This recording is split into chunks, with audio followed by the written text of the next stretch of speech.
YouTube na papuri para sa ating Panginoon ay hindi ko po kayo ma-accept na makapasok na dito sa Zoom meeting natin. So be on time po sa ating mga kapatiran. And kung malilate po kayo ay may accept ko lang po kayo after ng ating pagpupuri sa ating Panginoon. So let's start. Before we start ay awitan po muna natin ang ating Diyos na buhay. 1 minute, saglit lang po.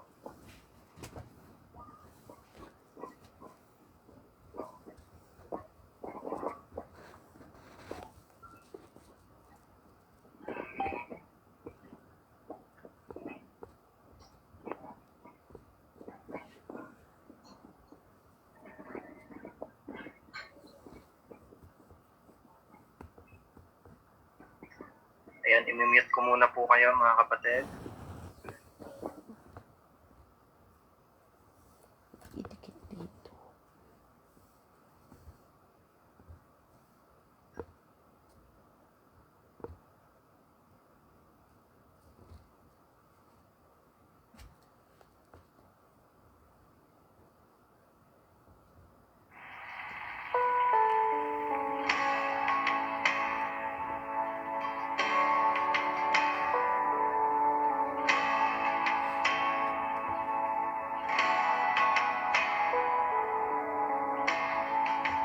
Hope be my anthem,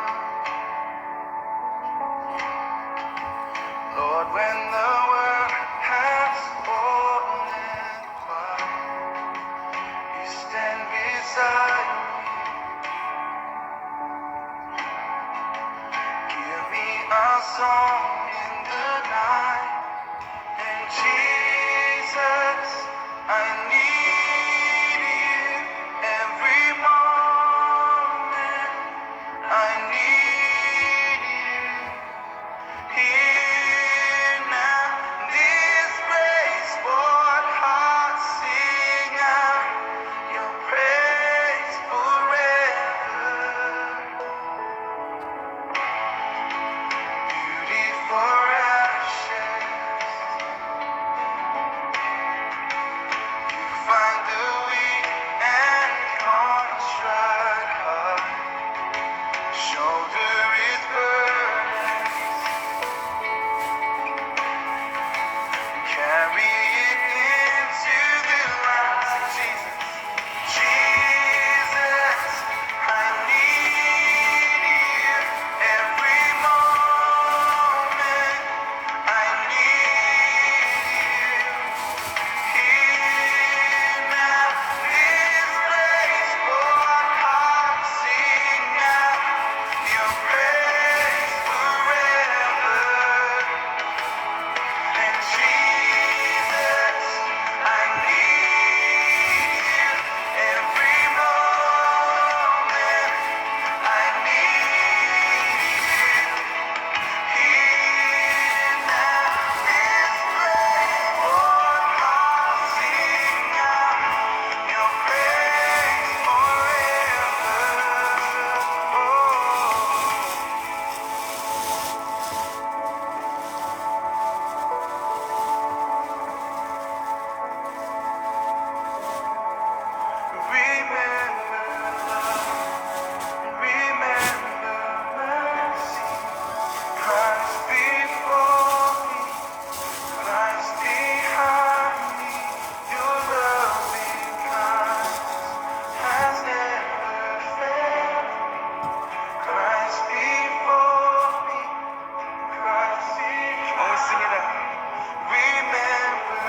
Hallelujah. Purihin ang ating Panginoon. Tunay nga po na ang Diyos ang talagang kailangan natin sa ating mga buhay. Amen. And once again, ayan, nakapila po ang mga gustong pumasok sa ating Zoom. So, i-accept po muna natin. Ayan. So, naging 36 po tayo dahil nakapila sila habang tayo ay nagpupuri. So, once again po, mga kapatid, be on time po. So, imamute ko po ulit kayong lahat. So, dadako na po tayo sa ating opening prayer. So, manalangin po tayo. Let us close our eyes and bow down our heads. Panginoon, hallelujah. Tunay nga po, Panginoon, na napakabuti niyo po sa aming mga buhay. Maraming salamat, Panginoon, sa isang linggong pagbibigay sa amin ng proteksyon, ng breakthroughs, mga blessing, Panginoon, sa aming mga buhay. Tunay nga po, Panginoon, na karapat dapat ka, Lord, na bigyan ng parangal, ng papuri, Panginoon. Maraming salamat, Lord, for the 38 participants tonight na patuloy na inaalay, patuloy na ibinibigay yung kanilang mga buhay, yung kanilang mga oras sa inyo, Panginoon. Lord, nawa, Panginoon, ang mensahe ngayong gabi na ito ay maging katulong namin, Lord, upang malaman namin yung tamang pagdedesisyon, yung tamang landas na aming tatahakin sa aming mga buhay, pananampalataya. Maraming salamat, Panginoon. I declare spiritual wisdom sa bawat isa. Amen. And we rebuke any kinds of distraction sa aming paligid ngayong gabi na ito. Maraming salamat, Panginoon, kay ni-claim na namin ang katagumpayan at palagi niyo po kong itago sa inyong likuran. At kayo lamang, Panginoon, yung makita nila at hindi po ako. Maraming salamat, Panginoon. To you all the glory, all the thanksgiving. In Jesus' mighty name we pray. Amen and amen. And amen. So dumako na po tayo, mga kapatid, sa ating testimony portion. So ano po ba yung testimony? Yung pagbabahagi natin ng pagpapasalamat sa ating Panginoon, or maybe pagpapalo sa ating na ginawa ng ating Diyos sa buhay mo. Anyone who wants to give thanksgiving sa ating Panginoon, kindly unmute your mic. Anyone for the 36 participants? Ayan, meron po ba? May nag-unmute po ba? Ayan. Tahimik tayo. Opo. Ayan, si Sister Mary Ann. Sige po. Yan po, ayun po, mapagpalang gabi po sa bawat isa, no? Lalo na sa ating Diyos.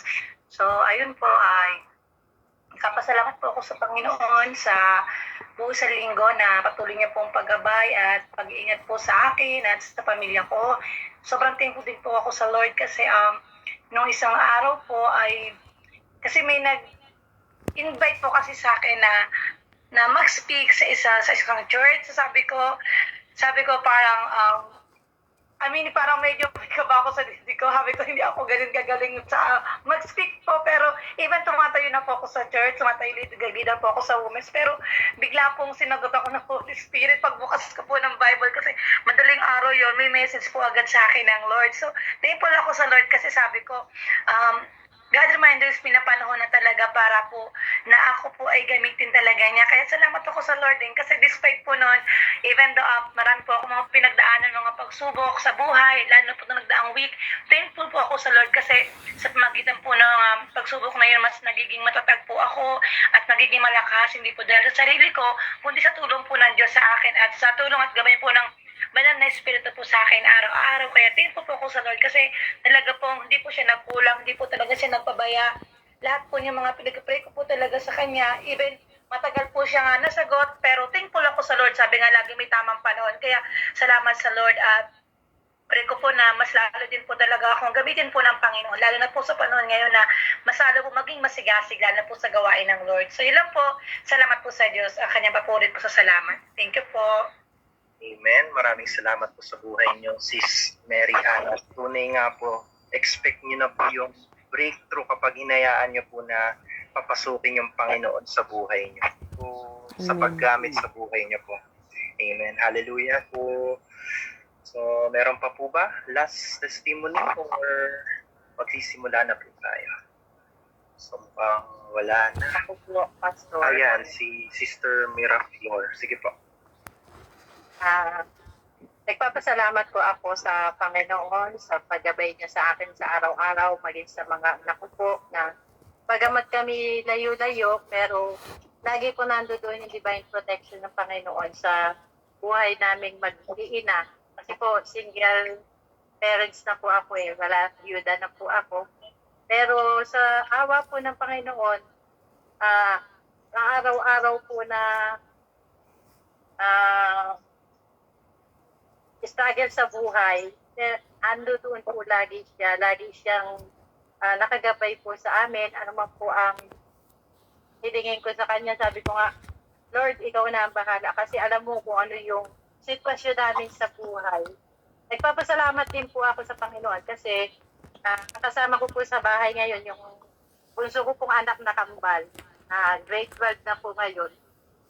Salamat po sa patuloy na paggabay ng Panginoon dahil awa po sa tulong po niya ay mga honor student po yung mga anak ko.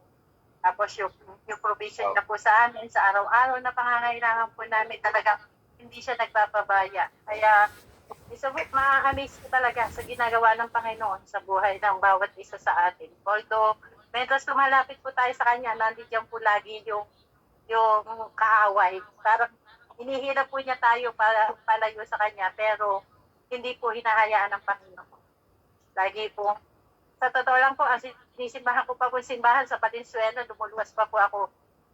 Anytime na may, halos ginagamit din po ako sa church, pero lagi po ando doon yung divine protection ng Panginoon at yung paggabay niya. Kaya salamat po sa Panginoon. Amen. Purihin po ang buhay niyo, Sister Miraflor. At patuloy po kayong magtiwala sa ating Panginoon. Yes. Amen. Hindi rin aksidente kung nag-iisa ka ngayon na nag-aalaga sa iyong anak. Biblical din po yan mga kapatid na once na single ka or single mom, sabi ng Biblia is mas ipagamit mo yung buhay mo para sa gawain ng Panginoon. Kaya purihin po ang buhay niyo po, Sister Mira. So,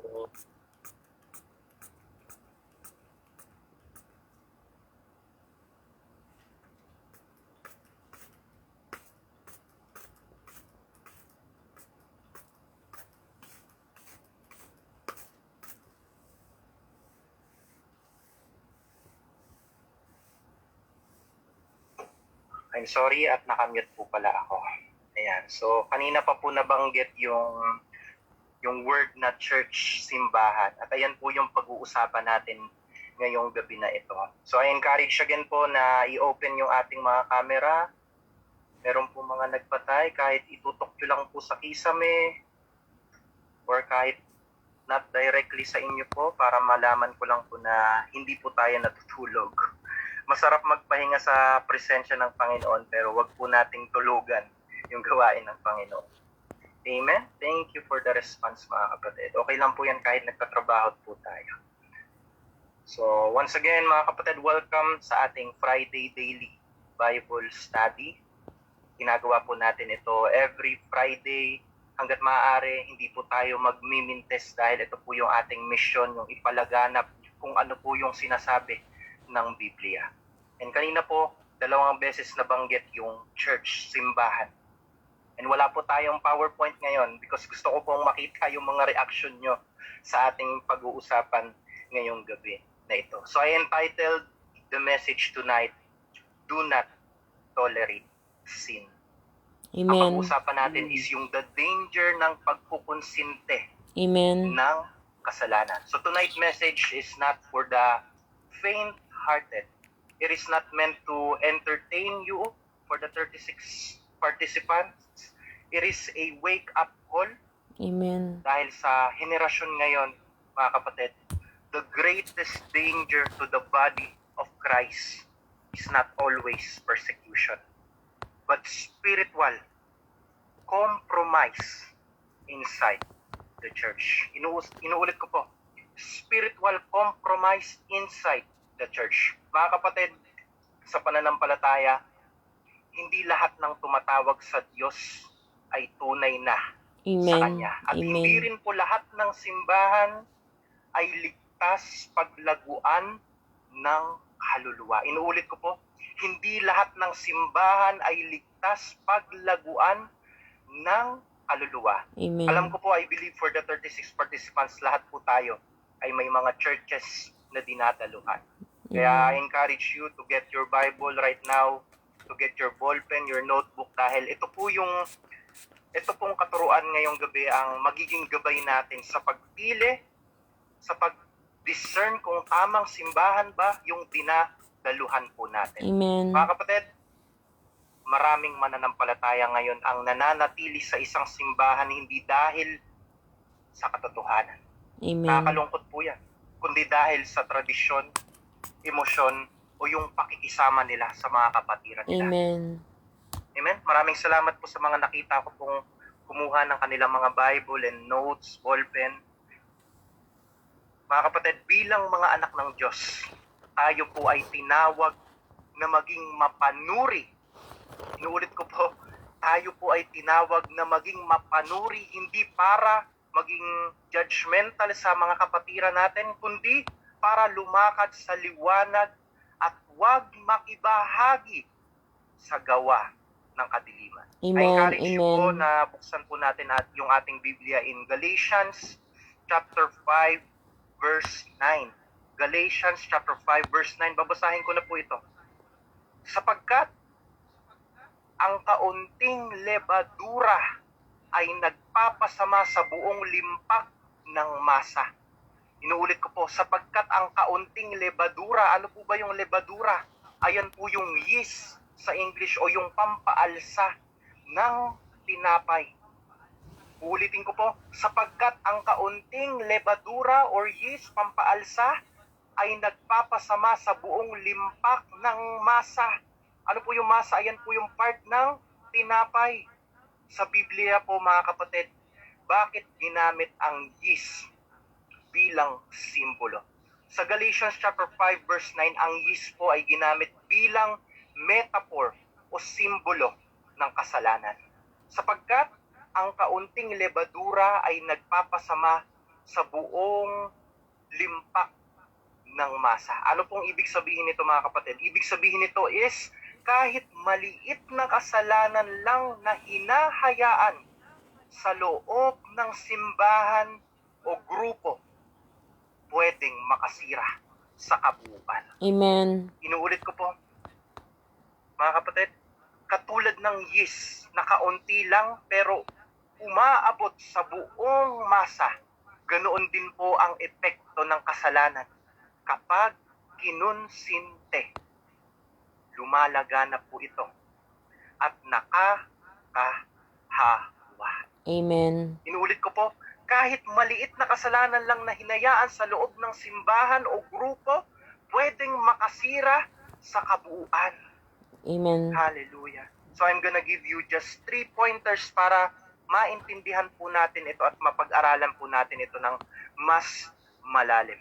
Unang puntos mga kapatid, tolerating sin corrupts the entire body of Christ. Again, tolerating sin corrupts the entire body of Christ. Unang-unang puntos na oobserbahan nyo po sa inyong mga churches na pinagdadaluhan, ang pagkukonsinti ng kasalanan ay sumisira ng espiritual na kalusugan ng iglesia.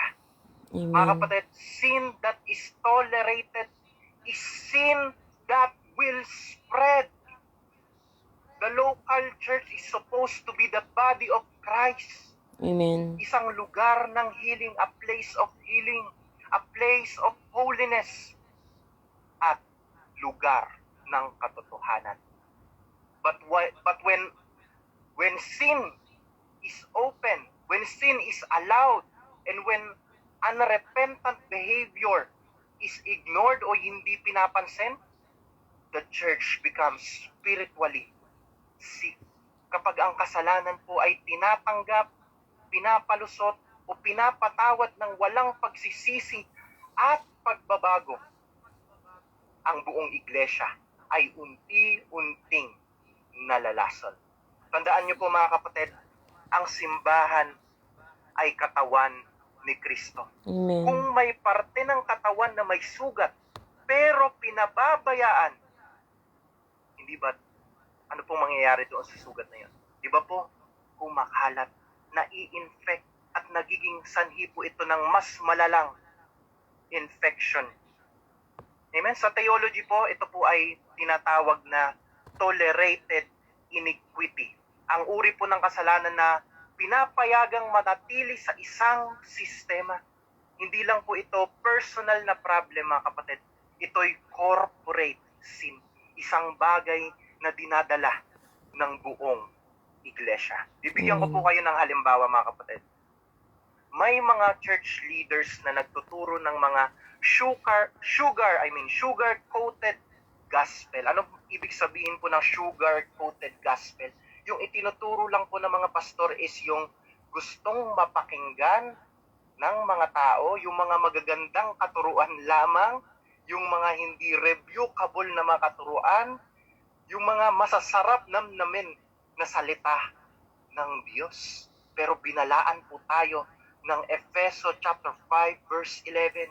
Babasahin ko po. Sabi po dito in Efeso chapter 5 verse 11, huwag kayong makisama sa mga gawa ng kadiliman, kundi inyong sawayin ang mga ito. Amen. Ulitin ko po. Sawayin nyo ang mga ito.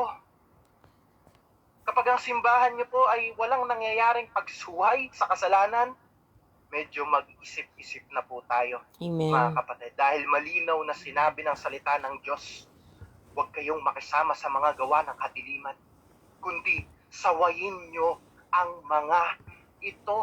Hindi Amen. po tayo dapat magbulag-bulagan. Ang pinaglilingkuran nating Diyos ay banal. Amen. Hindi niya pinahihintulutan ang kasalanan kahit gaano pa ka-progressive ang isang church. Amen. Pansinin niyo po ito, mga kapatid. Maging si Jesus, maging si Jesus po, ay galit sa mga leader ng templo na nagkukunwaring banal, pero puno ng kasamaan. Mababasa po natin yan sa Mateo chapter 23. Tandaan po natin, mga kapatid, na kahit ang ating Panginoong Jesus ay nagagalit din kapag alam niyang nasisira, nababasura, Amen. hindi nare-respeto Amen. ang kanyang simbahan. Natatandaan niyo po, mga kapatid, yung dumating yung ating Panginoong Jesus sa templo at maraming mga nagbebenta, maraming mga negosyo na itinayo doon sa templo ng ating Panginoon. Ano pong nangyari sa ating Panginoong Jesus? Nagalit po ang ating Panginoong Jesus. Hindi niya po tinotolerate yung mga ganoong gawain sa simbahan. Amen. Amen? Kaya kapag may pupuntahan kayong church, let's be mindful. Amen? Kailangan may nakikita po tayong pagsusuway kapag may nakikitang mali sa isang simbahan. Amen. Let's always remember, brothers and sisters, that a healthy church corrects, disciplines, and restores. Amen. And in the meantime, ang compromised church, ayan po yung mga churches na okay lang, ini-ignore yung mga kasalanan, avoids, imbis na sawayin, nagtatago pa po yung mga leaders. Pinoprotektahan pa po nila yung mga kasalanan. And usually, that's for the sake of their reputation, their attendance of the church, and for the loyalty ng leaders ng kanilang simbahan. So mga kapatid, again, sa pagpili ng church, hindi lahat ng church ay tama. Amen. Amen? Pero hindi rin ng simbahan ang magliligtas sa atin. Amen. Ang simbahan po ay tutulong lang sa atin para tayo ay lumago sa Amen. ating pananampalataya. Amen. Number Amen. 2 pointer, mga kapatid. Silence in the face of sin is a silent agreement with it. Inuulit ko po. Silence in the face of sin, katahimikan sa harap ng kasalanan, is a silent agreement with it. Ang katahimikan mo ay para ka na rin nag-a-agree sa Amen. kasalanan na Amen. iyon. Amen? Purihin po ang ating Panginoon. Ang pagtahimik sa gitna ng kasamaan, mga kapatid, ay isa na ring pagkakasala. Amen. Hindi lahat ng tahimik ay banal. Amen. Sa Biblia, may tinatawag po na sin of omission. Inuulit ko po, sin of omission. Ano po iyon? Ito po yung mga pagkukulang na kasalanan din, na kapag nakita mong may mali sa isang church at pinili mong manahimik dahil natatakot ka na mawalan ka ng posisyon o kaibigan, tandaan mong hindi mo sinusunod ang katotohanan. Amen. Mga kapatid, I know na mahal mo ang kapatiran mo. Mahal mo yung kapwa mananampalatay mo. Pero ang tunay na pag-ibig, mga kapatid, ay nagsasaway Amen. ng may pag-ibig. Amen. Amen? Hindi po tayo nananakit, mga kapatid, kapag nagsuway tayo. Pero ito'y tumatayo. Tumatayo lamang po tayo, mga kapatid, sa katotohanan. Kung Yes, pinili Lord. mong manahimik sa harap ng kasalanan, ng kasinungalingan o imoralidad, mga kapatid, masakit mang sabihin to, para ka na rin kasangkot sa nagaganap na kasalanan na iyon. Amen. Silence is not neutrality. Silence is agreement. Dahil kung tunay na mananampalataya ka, kapatid, hindi mo magagawang manahimik kapag harap-harapan ng Amen. nangyayari yung kasalanan. Hallelujah, Lord Amen. God. Amen. Kung tunay na tinanggap mo ang ating Panginoong Jesus, hindi ka mananahimik. Tatapikin mo yung kapatiran mo at ikaw na mismo ang sasaway ng may pagmamahal. Hallelujah, Amen. Lord God. In Amen. a culture where love is often misunderstood as tolerance, the church must remember, mga kapatid, that true love speak the truth in grace. True Amen. love does not enable sin. Once again, true love does not enable sin.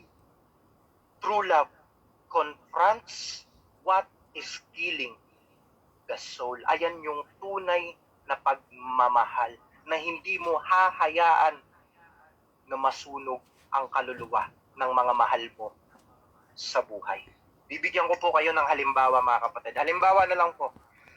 Maraming youth sa church, iba't ibang mga church na naliligaw ng landas. Dahil, bakit naliligaw po yung mga kabataan na yon? Dahil walang nagtutuwid Walang sa kanila. covering. Hindi lang po mga pastor ang may karapatan magtuwid. Kahit na po yung mga matatanda sa mga churches. Amen? Ang mga matatanda sa pananampalataya ay minsan ay natutulog sa katotohanan. Amen. Minsan ay tahimik. Gusto lang simba uwi. Zimbabwe ang tawag yan. Simba, sabay uwi. Amen? Matatawag po ba natin yung tunay na mananampalataya? Kung tunay kang nagmamahal sa Panginoon, mamahalin mo rin yung mga kapatiran mo. Amen? Amen. Hindi ka mananahimik. Amen. Amen? Hindi ka tahimik. Hindi ka magbubulag-bulagan. Amen. Or worse, sumasakay ka pa mismo sa sistema ng kasalanan. Papatunayan ko po sa inyo, mga kapatid, na nakakatakot yung ganyan. Kawikaan chapter 17 verse 15. Sabi po dito, ang nagpapawalang sala sa masama at nagpaparusa sa matuwid, Oh my God. kapwa kasuklam-suklam sa Panginoon. Kawikaan chapter 17 verse 15, kung gusto niyo pong isulat yan, mga kapatid, ang sabi po dito, ang nagpapawalang sala sa masama at ang nagpaparusa sa matuwid, kapwa kasuklam-suklam sa Panginoon. Mga kapatid, ang simbahan ay dapat tagapagtanggol ng katotohanan. Amen. When we remain silent in the face of sin, we forfeit our prophetic voice. Ang pananahimik ay isang uri po, mga kapatid, ng pagtataksil sa ebanghelyo. Amen. Kung tatandaan po natin in the early churches in Book of Acts was known not just for power and miracles, yung mga simbahan po sa Book of Acts, they are known for the purity and integrity. Amen.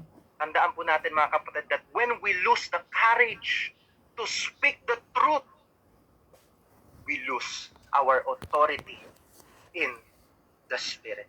Amen. Purihin po ang ating Panginoon. And for the last pointer natin, pointer number 3, staying in a spiritually corrupt church is dangerous to Amen. your soul. Once again, staying in a spiritually corrupt church is dangerous to your soul. Ang pananatili sa maling simbahan ay pagtalikod sa tunay na pananampalataya. Mga kapatid, this is the hardest yet the most necessary point. Ito po, pakatandaan po natin itong pointer na ito. If your church no longer stands on the authority of Scripture, kapag ang simbahan mo ay hindi nakatayo sa kung anong sinasabi ng Biblia at nakatayo na lang ang simbahan sa kung anong sinasabi at paniniwala ng isang pastor, leave. Amen. I know it's painful, masakit. I know you love the people. I know you built many years of memories in that church. But if the leadership protects sin, it's like you're mocking God. holiness. Amen. Compromises doctrine. Mga Amen. kapatid, you're not being loyal to God by staying. Ito po yung pinakamabigat mga kapatid, pero pinakamahalaga.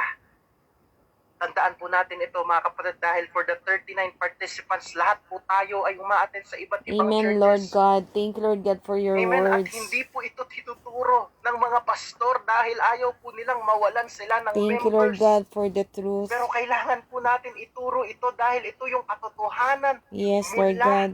sa Scripture. Amen? Amen. Ito po Hallelujah, yung Lord God. pinakamabigat pero pinakamahalaga na kung alam mong hindi na ayon sa Biblia ang simbahan mo, bakit ka pa mananatili? Hindi Amen. mo kinakalaban ng Diyos kung aalis ka sa maling simbahan. Ang mas nakakatakot ay yung manatili ka doon. Amen. Habang dahan-dahan mong tinatanggap ang mali. Amen. Inuulit ko po, habang dahan-dahan mong tinatanggap ang mali. Amen. Tunay yan po mga kapatid. Kapag ang isang tao ay palagi mong kasama na namumuhay sa kasalanan, isipin mo, every Sunday mo kasama yung makasalanan, or lahat naman tayo makasalanan, but magkaiba po kasi yung nananatili sa kasalanan sa nagkakasala. Amen. Don't get me wrong mga kapatid ha, kapag meron kang kasamang nananatili sa kasalanan, which is tayo ay nagkakasala pero marunong tayong magsisi sa ating kasalanan, kapag palagi mong kasama yung taong nananatili sa kasalanan, pagdating ng panahon, maiintindihan mo na rin yun. At Talikdan ang kasalanan. para sa iyo, yung kasalanan ng kaibigan mo na yun ay hindi na magiging kasalanan para sa iyo. Amen. Dahil totoo po yan, kung sino yung kasama mo palagi, maa-adapt mo yung buhay ng taong iyon. Amen. Amen? Minsan mga kapatid, ang katapatan sa tao ay nagiging pagtataksil sa Diyos. Amen. This is not church hopping na tinatawag mga kapatid, but this is soul preserving. Soul This winning. is soul preserving. Amen. This is not rebellion. Amen. Amen?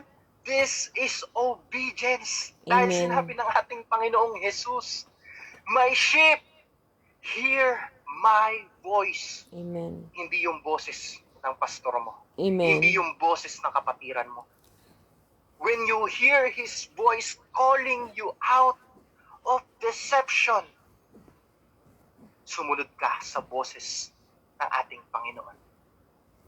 Kung hindi na itinuturo ang kabuuan ng Ebanghelyo, kung wala nang disiplina nang nagaganap, kung ang pamumuno ay mapagmataas, kung may favoritism na nangyayari sa isang Amen. church, kung may compromise na nangyayari sa isang church, kapatid, umalis ka na.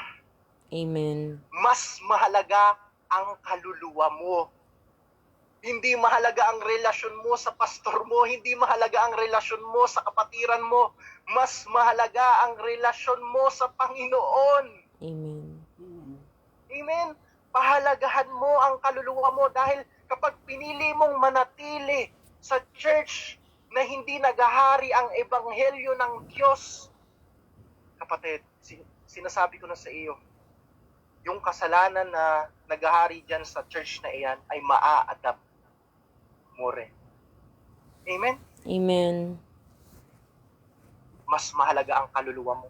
Huwag mong ipagsapalaran ang pananampalataya mo sa isang simbahan na hindi tapat sa salita ng Diyos.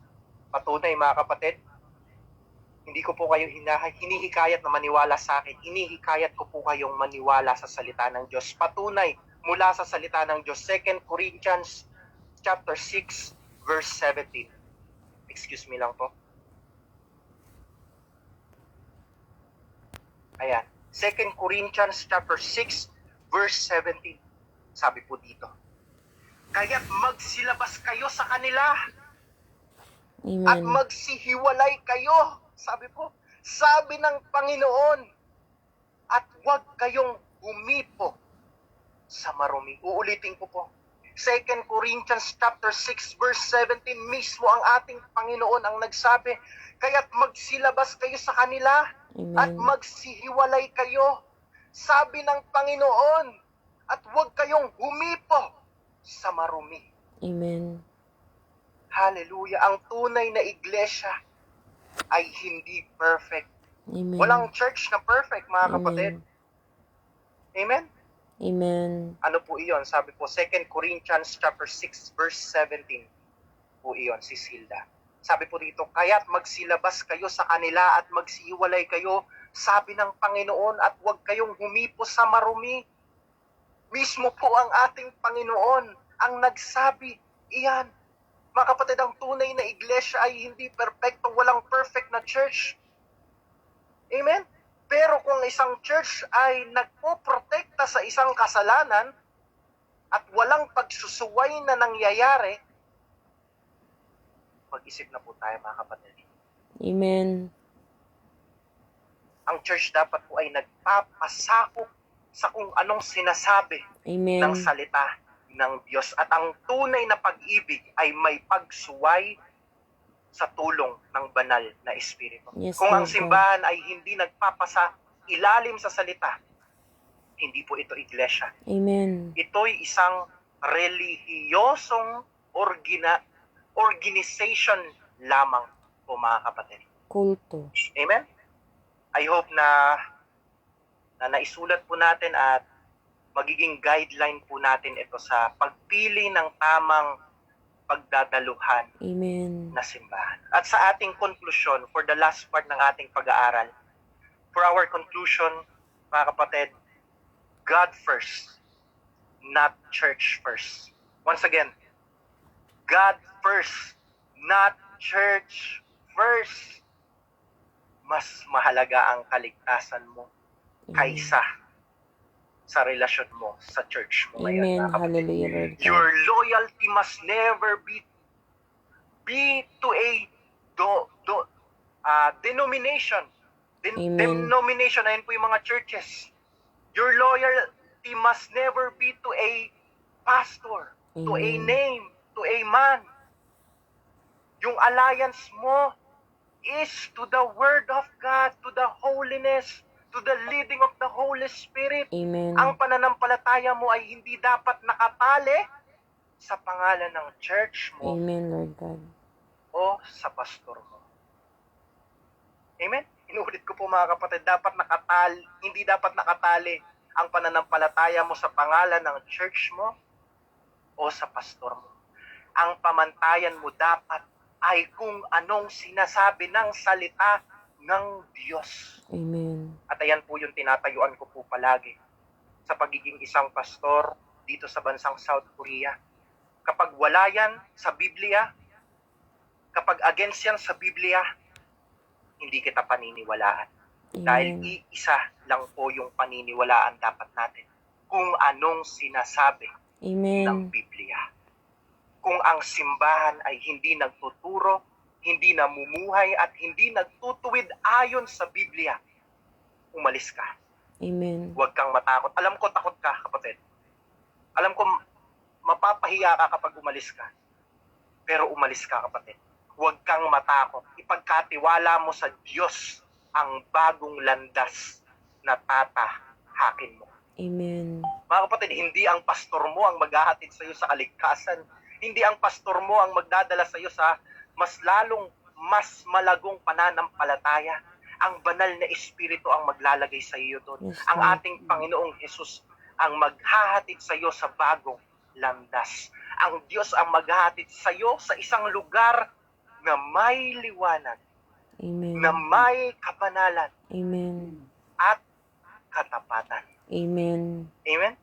Pagkatiwalaan mo ang Diyos. Tandaan mo ito, mga kapatid.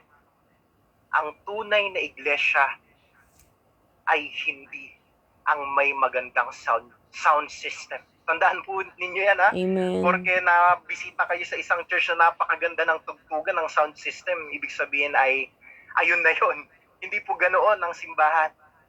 Amen? Hindi porke maganda ang stage o malaki yung building, ang daming members, ay iyon na agad yung tama. Amen. Bumalik po agad tayo sa kung anong sinasabi ng salita. Amen.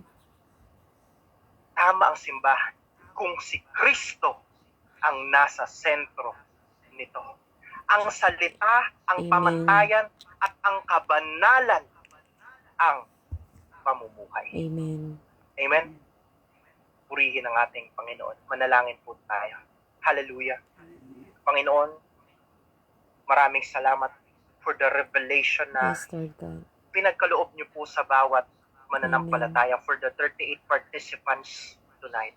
Lord, maraming salamat for these guidelines, Panginoon. Lord, Yes, Lord. hindi ang simbahan ang magdadala sa amin sa Amen, Lord kaligtasan, God. but ito po ay may malaking tulong sa amin sa aming paglago, Yes, sa Lord aming God. pananampalataya at sa aming paglakad sa katotohanan na Amen. nakabase sa Biblia, hindi nakabase sa sinasabi lamang Yes, ng Lord pastor. God. Panginoon, for the 38 participants right now, in the name of the Lord Amen. Jesus. Lord, release wisdom to Amen. each one of them. Yes, Lord God. Panginoon, huwag po silang magtiwala sa sinasabi ko. Bagkus magtiwala po sila kung ano yung sinasabi ng Biblia. Amen. Panginoon, gawin niyo po silang matalino sa pagpili, maging matalino, Panginoon, sa pag-observe, Yes, at Lord. bigyan niyo po sila ng wisdom sa tamang direksyon at Amen, tamang Lord God. desisyon na gagawin nila sa kanilang mga buhay. And Lord, kung nasa lugar man sila na hindi tama at hindi nagahari yung inyong kabanalan sa lugar na iyon, Lord, in the name of the Lord Jesus, bigyan niyo po sila ng discernment. Pag-apuyin niyo po yung discernment nila sa Amen. kanilang mga puso na magkaroon ng tapang, Lord, upang tumayo, upang maglakad Yes, sa Lord kung God. ano yung sinasabi ng Biblia. Amen. Maraming salamat, Panginoon, sa katuruan niyo po. Bigyan niyo po ng lakas ng loob ang bawat isa Amen. upang iwan ang maling katuruan at yakapin ang tunay na ebanghelyo Yes, na Lord God. nakasulat lamang sa Biblia. Amen. Maraming salamat, Panginoon. Wala po kayong sasanayin for the 38 participants na mamuhay Yes, Lord sa God. kasalanan. Yes, Lord, nagkakasala kami, pero Lord, marunong kaming magpakumbaba at Amen. humingi ng patawad sa Hallelujah, iyo. Lord God. Maraming salamat, Panginoon, for this message. I hope and I pray and I declare na hindi lamang po ito napakinggan nila ang mensahe na ito, but it will help them, Lord, to transform their Amen. lives. Amen. Maraming salamat, Panginoon, for this victory. Amen. Ito po ang aming panalangin sa pangalan ni Jesus. Amen. Amen. Hallelujah, Amen, Lord God. and Amen. Amen. Maraming salamat po, mga kapatid, sa 38 participants. And before we Amen. end our Bible study, ay mag-picture po tayo, picture taking ng ating attendance.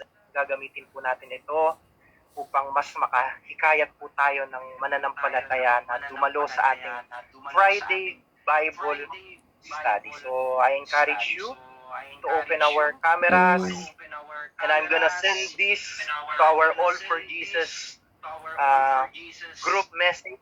Kung hindi pa po kayo kasali doon, nandun po yun sa ating page, sa pinakataas na page. Yes, Lord Amen. God. Dahil napaka-importante po mga kapatid na dumadalo tayo dito. Wala pong bayad po ito mga kapatid. Amen. Ginagawa lang po natin ito para sa ikaluluwalhati ng ating Panginoon. So, let's ready for our picture taking. And 2 page po ito. First page, picturean po natin first page. Yan. 15 seconds. Post lang po. 15 seconds. Saglit lang po mga kapatid. Ayan na, may video na. Ayan, once again. 15 seconds. Post.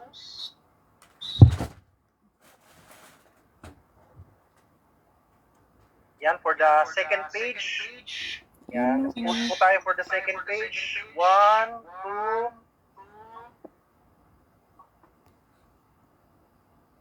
Ayan, maraming salamat po. Pwede po bang i-on na natin yung ating mga mic? And before we end pala is, I encourage you po mga kapatid to raise, itaas po natin yung ating mga kamay ngayong gabi na ito as a sign of surrender, submission, hindi sa akin, but submission sa ating Panginoong Jesus. Lord God, sa ngalan ng Ama, ng Anak at Espiritu Santo, may the love of the Father, the grace of the Lord, Jesus Christ, and the fellowship of the Holy Spirit be with you always. Amen, amen, and Amen and Maraming amen. salamat po mga kapatid. Patuloy na po tayo sa ating mga kapatiran. Pastor, thank you so much for the very powerful message. Victory upon victory. Thank you, Pastor. Thank you, Pastor Fenton. Truly, God is See you again amazing. next Friday. God bless. Bye everyone. God bless you.